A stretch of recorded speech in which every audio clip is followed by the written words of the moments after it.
Hello friends, मेरा नाम है Jibran Sayyed. And I'm Asma Sayyed. Welcome to Al Safar Portugal Immigration Consultancy. जी। अगर आप हमारे चैनल पे पहली बार आए हैं और नए हैं और पोर्चुगल की इमिग्रेशन के बारे में अगर सर्च करते करते अगर आप हमारे चैनल पे पहुंच गए हैं तो आपको बता देते हैं कि हम एक पोर्चुगल में इमिग्रेशन कंसल्टेंसी लॉ फर्म चलाते हैं और रजिस्टर्ड इमिग्रेशन कंसल्टेंसी है हमारी, और हम लोग D2, D7, D8 और गोल्डन वीज़ा की सर्विसेज वगैरह प्रोवाइड करते हैं और ये चैनल पे इंफॉर्मेशन वगैरह देते हैं और सर्विस वगैरह भी प्रोवाइड करते हैं जो लोग भी वीज़ास के लिए इंटरेस्टेड हैं। Also please don't forget to like, share and subscribe to our channel and इस वीडियो को आगे से आगे तक पहुंचाइए एंड स्प्रेड करिए अपने जानने वालों में, अपने फ्रेंड सर्कल में, और ताकि उनके लिए भी आसानियां हो पोर्चुगल इमिग्रेशन से रिलेटेड इंफॉर्मेशन हासिल करने के लिए। जी, हमारे चैनल पे काफ़ी ऑथेंटिक इन्फॉर्मेशन दी जाती है और काफ़ी रिसर्च करने के बाद, बिकॉज हम वही काम करते हैं, कंपनी हम वही चलाते हैं, इमिग्रेशन से रिलेटेड कंपनी चलाते हैं, तो काफ़ी अपडेटेड रहते हैं एक्चुअली हम लोग। तो आपको काफ़ी सहूलत हो जाएगी, आपको काफ़ी मदद मिल जाएगी हमारे चैनल से।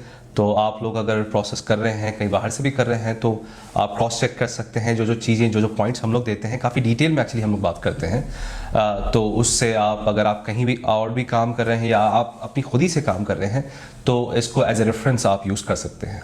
आज का सब्जेक्ट है जो नेशनलिटी लॉ के बारे में, जो अमेंडमेंट्स और जो अपडेट्स वगैरह आ रहे हैं उनके बारे में लेटेस्ट अपडेट लेके हम आए हैं, तो उसके बारे में बात करते हैं। So without any further ado, let's start the video. अच्छा, पोर्चुगल की इमिग्रेशन के बारे में काफ़ी सारे लोगों को पता चल गया है और काफ़ी टाइम से लोग जो है पोर्चुगल की इमिग्रेशन ले रहे हैं, बिकॉज यूके में उतना आसान नहीं है, दूसरे यूरोपियन कंट्रीज़ में उतना आसान नहीं है।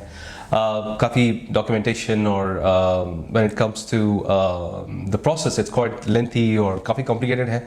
यूएस का तो हालात आपको पता ही है, कनाडा के बारे में तो पता ही है। कनाडा में स्पेशली अगर आप इंडियन सब कॉन्टिनेंट से अगर हैं तो कनाडा में बहुत मुश्किल है जाके रहना, वहाँ की सर्दी वगैरह देखना, और जो महंगाई है, इन्फ्लेशन जो चल रहा है वहाँ पे वो काफ़ी ज़्यादा पीक पे है। तो कई सारे कस्टमर्स अभी जो क्लाइंट्स हैं कनाडा से हमें कांटेक्ट कर रहे हैं to migrate to Portugal. US का तो किसी को कुछ बोलने की ज़रूरत ही नहीं है। यहाँ पे यूएस के कंपेयर में काफ़ी सेफ्टी है और रेसिज्म उतना नहीं है जितना आपको वहाँ पे और दूसरे कंट्रीज़ में मिलता है। तो यहाँ के लोग बहुत ज़्यादा पोलाइट और डाउन टू अर्थ है। तो आप अपने रास्ते रहिए, आप अपना काम करते रहिए, बस काफ़ी सारी चीज़ें चलते रहेंगी, अच्छी सुकून से चलते रहेंगी। तो पोर्चुगल की इमिग्रेशन का ऐसा है कि हर साल कुछ ना कुछ लॉज वगैरह चेंज होते रहते हैं। पहले तो ऐसा था कि आप सिर्फ पासपोर्ट लेके आइए, सिर्फ आपका पासपोर्ट चाहिए था और आपको यहाँ की इमिग्रेशन मिल जाती थी, और काफ़ी ज़्यादा सिंपल था। कई सारे लोग तो बिना पासपोर्ट भी आए हैं और कुछ टाइम पहले बिना वीज़ा भी आए हैं। तो शेंगन वीज़ा पे, टूरिस्ट वीज़ा पे आके भी यहाँ पे पोर्चुगल की इमिग्रेशन हुआ करती थी। और शुरू से कैटेगरीज थे, डी टाइप के वीज़ा के कैटेगरीज थे, जिसमें D2, D7 और D8 और गोल्डन वीज़ा सबसे ज़्यादा फेमस और काफ़ी ज़्यादा लोगों को पसंद आता है वो वीज़ा, क्योंकि वो स्ट्रेट फॉरवर्ड एक प्रोसेस है। इनकी तरफ से बनाया गया है, पोर्चुगल इमिग्रेशन अथॉरिटी गवर्नमेंट की तरफ से बनाया गया है वो प्रोसेस। तो आप अपनी होम कंट्री, रेसिडेंट कंट्री से डायरेक्ट आप D2 वीज़ा, यहाँ पे कंट्री में रहते हुए नहीं, आउट ऑफ कंट्री से ये सारी चीज़ें, ये सारे वीज़ास की प्रोसेस आप वहाँ से बैठे बैठे कर सकते हैं, रिमोटली सारा कर सकते हैं। तो हर आए दिन कुछ ना कुछ यहाँ पे अपडेट होते रहता है। तो पासपोर्ट की जो टाइम पीरियड थी वो 5 साल थी। पहले कुछ टाइम पहले 10 साल थी, 8 साल थी, 7 साल थी, 6 साल थी, 5 साल से, अभी कुछ साल से जो है 5 साल ही चल रही थी। अभी जो ऑपोजिशन पार्टी है उनकी तरफ से, जो एंटी इमिग्रेशन पार्टी है, तो उनकी तरफ से ये एक प्रपोजल और पार्लियामेंट में भी अप्रूव हो गया था कि 5 साल से उसको 10 साल करें for non Portuguese speaking countries और 7 years for Portuguese speaking countries. तो वो कई बार, अभी तक दो बार हो गया है एक्चुअली। तो पार्लियामेंट में अप्रूव हुआ, फिर प्रेसिडेंट ने अप्रूव नहीं किया, फिर वो कॉन्स्टिट्यूशन कोर्ट गया। तो लास्ट टाइम भी कॉन्स्टिट्यूशन कोर्ट ने रिजेक्ट कर दिया था, होल्ड कर दिया था, उसको अमेंडमेंट करने के लिए बोला। कई सारे इसमें पॉइंट्स थे जो कि वो अनकॉन्स्टिट्यूशनल थे और काफ़ी डिस्क्रिमिनेशन उसमें था, पैदा कर रहा था, कुछ ऐसे पॉइंट्स थे। तो अभी फिर से वो अंडर रिव्यू है और जल्दी उसका रिजल्ट आने वाला है। लेकिन प्रपोजल्स एक्चुअली कुछ ये है, तो मैं आपको सिनेरियोज बता देता हूँ कि जो कुछ सिनेरियो जो हम प्रेडिक्ट कर रहे हैं। तो पहला सिनेरियो ये है कि वो 5 साल ही रहेगा और जो कॉन्स्टिट्यूशन कोर्ट है उसको रिजेक्ट कर देगा, कम्प्लीटली रिजेक्ट कर देगा।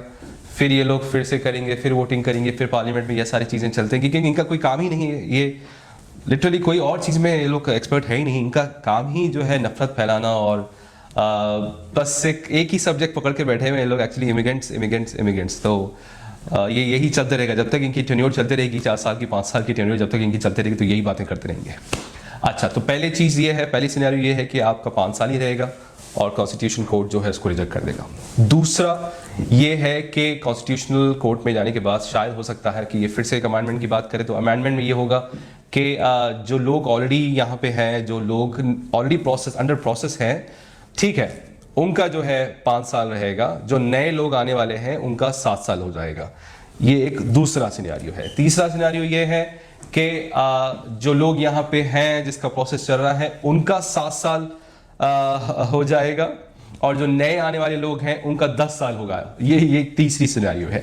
चौथी सिनेरियो ये है कि जो इन्होंने प्रपोजल डाला था, जो पार्लियामेंट में जो अप्रूव हुआ था, 7 years for Portuguese speaking countries and 10 years for non speaking countries, जैसे हमारे सब कॉन्टिनेंट और अरब कंट्रीज वगैरह, ये सारे दूसरे जो भी है, यूके वगैरह से भी जो लोग हैं वो, या यूरोप से भी जो लोग हैं जो कि नॉन पोर्चुगीज स्पीकिंग कंट्री वाले लोग हैं, जो यूएस से भी है, जो कनाडा से भी जो लोग हैं, उनका 10 साल रहेगा।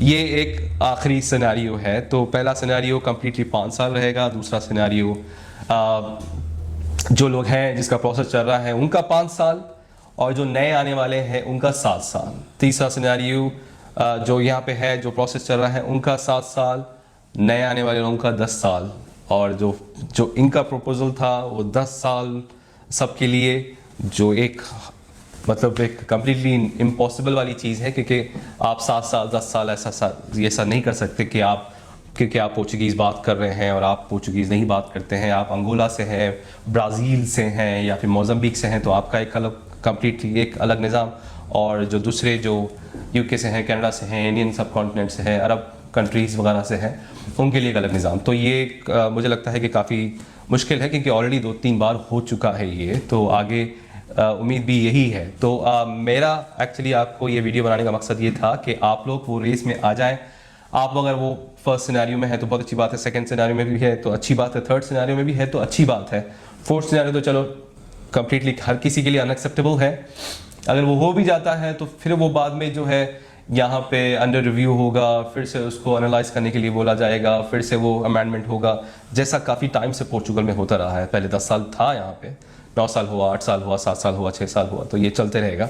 तो मेरा मकसद ये है वीडियो बनाने का, हम दोनों का मकसद ये है कि आप लोग वो रेस में आ जाएं, आप अपनी प्रोसेस शुरू कर लें, आप अपना निफ बना लीजिए, निस बना लीजिए, आप अपना घर का कॉन्ट्रैक्ट कर लीजिए, पर्सनल बैंक अकाउंट बना लीजिए, कॉर्पोरेट बैंक अकाउंट बना लीजिए, ट्रेड लाइसेंस कर लीजिए, D2 वाले ये सब चीज़ें करिए, D7 D8 वाले ये सारी चीज़ें करिए, जो प्रोसेस है। हमने कई बार D2 के ऊपर वीडियो बनाई है, D7 के ऊपर वीडियो बनाई है, D8 पे और गोल्डन वीज़े पे भी वीडियो बनाई है हमने, तो आप लोग वापस जाके हमारे वीडियोस को फिर से देख सकते हैं एज ए रेफरेंस समझने के लिए प्रोसेस।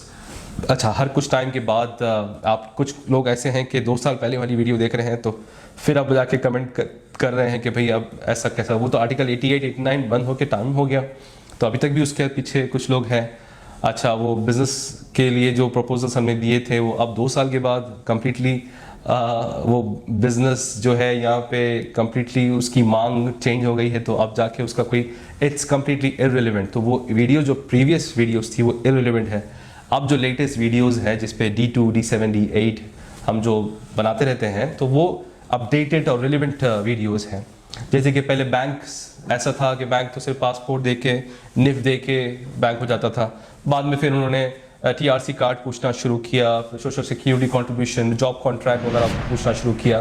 तो बैंक के लिए हमेशा से जो है एक डिफ़िकल्टी थी। बहुत साल पहले जो है बैंक इजी था, सिर्फ पासपोर्ट पे, निफ पे, इस पे बन जाता था। हाउस कॉन्ट्रैक्ट चाहिए, अभी आपको जॉब कॉन्ट्रैक्ट चाहिए, ट्रेड लाइसेंस चाहिए, TRC कार्ड पूछे, TRC कार्ड कैसा आएगा भाई, जब तो है ही नहीं यहाँ पे, एप्लीकेंट यहाँ पे है ही नहीं, रिमोटली जो नए आने वाले हैं जो रिमोटली कर रहे हैं। चलिए आर्टिकल 88 89 पे जो शेंगन वीज़े पे जो लोग यहाँ पे थे, यहाँ पे रहते हुए फिर वो जॉब कॉन्ट्रैक्ट करके बैंक अकाउंट फिर खोल रहे थे 2 साल पहले, वो आस्ता आस्ता डिफ़िकल्ट होना शुरू हो गया था। तो अभी डिफ़िकल्ट है, हमने उस पर भी वीडियो बनाई है, बैंक अकाउंट कैसा खोलना है, उसका प्रोसेस कैसा है, तो वो भी एक वीडियो बनाई है, तो उसको भी आप जाके देख सकते हैं, समझ सकते हैं। आप D2 पे कर रहे हैं तो 2 पार्टनर्स अगर हैं तो फिर भी प्रोसेस जल्दी हो रहा है, वो जल्दी के हिसाब से भी मतलब एक 4-5 महीने लग रहे हैं। और D7 D8 में बहुत जल्दी 3 महीने में 4 महीने में D7 और D8 के लिए आपका बैंक अकाउंट अभी भी खुल रहा है, बशर्ते उनकी शर्त ये है कि आपके रेसिडेंस कंट्री में या होम कंट्री में 35,000 यूरोस की आपकी स्टेटमेंट, क्लोजिंग बैलेंस एक्चुअली आपको बताना है। 3 महीने का स्टेटमेंट ये लोग पूछ रहे हैं। और D7 में अगर आप हैं तो आपका जो रेंट आ रहा है, आपकी जो retirement, it's a retirement programme actually D7, तो पैसिव इनकम रिटायरमेंट की प्रोग्राम है, तो उस पर आपका वो जो स्टेटमेंट्स हैं, जो आपके पास जो रेंट्स आ रहे हैं, तो उसकी स्टेटमेंट्स प्रूफ करके भी बैंक अकाउंट बन रहा है। D8 में आपकी सैलरी है 3,500-4,000 यूरो, कोई एक इंटरनेशनल कंपनी से, आपकी खुद की कंपनी की बात नहीं कर रहा हूँ मैं, आप अपने खुद के एम्प्लॉय की बात नहीं कर रहा हूँ, कोई इंटरनेशनल कंपनी जिसमें आप फॉर एग्जांपल एक IT फर्म में काम कर रहे हैं, आप रिमोटली कहीं भी बैठे बैठे काम कर सकते हैं, फ्रीलांसर हैं, इनको एक सर्विस प्रोवाइड करते हैं ये लोग, लेकिन आपको जॉब कॉन्ट्रैक्ट भी दिया हुआ है, तो वो बेस पे भी आप D8 जो है डिजिटल नोमैड वीज़ा है वो आप कर सकते हैं। उम्मीद करते हैं कि मेरी बातें समझ में आई हैं कि मैं समझाने की क्या कोशिश कर रहा हूँ। जल्द से जल्द जितना हो सके कुछ ना कुछ जल्दी पोर्चुगल का कर लीजिए, कोई ना कोई आपके पास डॉक्यूमेंट कर लीजिए, प्रिपेयर कर लीजिए, निफ कर लीजिए, निस कर लीजिए, हाउस कॉन्ट्रैक्ट कर लीजिए, ट्रेड लाइसेंस कर लीजिए, तो एक रेस में आ जाइए, आप भी वो रेस में आ जाइए। अगर ये नेक्स्ट प्रपोजल अगर ये आया कि ठीक है जो लोग यहाँ पे हैं उनका जो चल रहा है प्रोसेस हमको चेंज नहीं करते हैं, बाकी जो दूसरे लोग हैं जो यहाँ पे थे उनका वही 5 साल ही रहेगा, और जो नए आने वाले लोग हैं जो नए केसेस कर रहे हैं उनका 10 साल हो जाएगा या 7 साल हो जाएगा। तो वो एक चीज़ के लिए मैं एक्चुअली आपको अभी से आगाह कर रहा हूँ कि वो रेस में आ जाइए और आप जल्द से जल्द अपनी फैमिली के लिए ये प्रोसेस को शुरू कर दीजिए।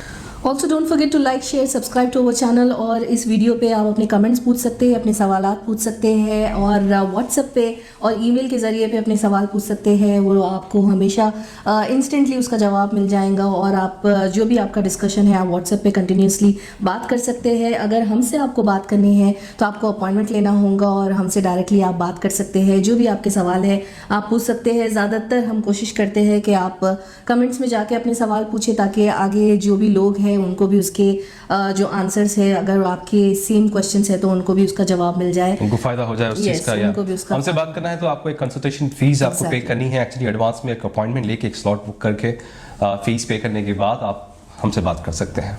तो मेरा नाम है जिब्रान सैयद, अनावस्मा Syed, peace be upon you all.